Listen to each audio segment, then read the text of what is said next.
ሰሞኑን በማህበራዊ ሚዲያው ላይ ወቸው ጉድ ያስባለ አንድ ድንቅ ነገር ተከስቷል። ያቺ በድንቅ ድምጿና በፈገግታዋ የብዙዎችን ልብ የሰረቀችው ማህደር ከበደ በመጨረሻም የፍቅር ማረፊያዋን ያገኘች ይመስላል። ማህደር የህይወት አጋሯን ያገኘችበትን ታላቅ ዜና ይፋ ስታደርግ ለፍቅረኛዋ የሰጠችው ስያሜ ግን ብዙዎችን አስገርሟል።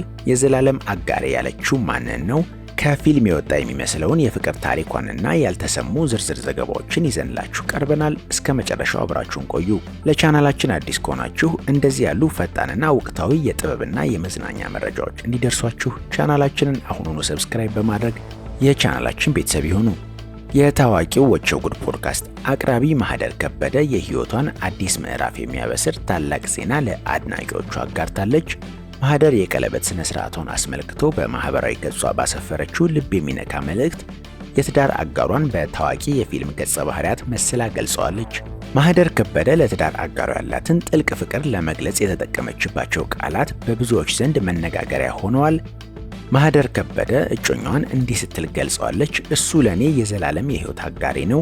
እንደ ዝነኞቹ የፍቅር ጥንዶች ሞኒካና ቻንድለር፣ እንደ ማርሻልና ሊሊ እርስ በርስ የምንሟላነን ስትል የፍቅር አጋሯን ገልጸዋለች። በተለይ ማህደር ሎብስተሬ በማለት የገለጸችበት መንገድ ጥልቅ ትርጉም አለው። ይህ አባባል በታዋቂው የሮስና ራሄል የፍቅር ታሪክ ውስጥ ለዘላለም አብሮ የሚኖር በፍጹም የማይለያይ የህይወት አጋር የሚል ትርጉም እንዳለው ይታወቃል።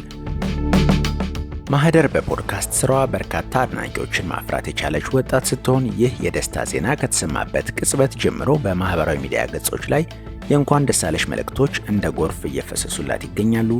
ብዙዎች ማህደር ይገባታል፣ እኛም ደስ ብሎናል በማለት ደስታቸውን እየገለጹላት ነው።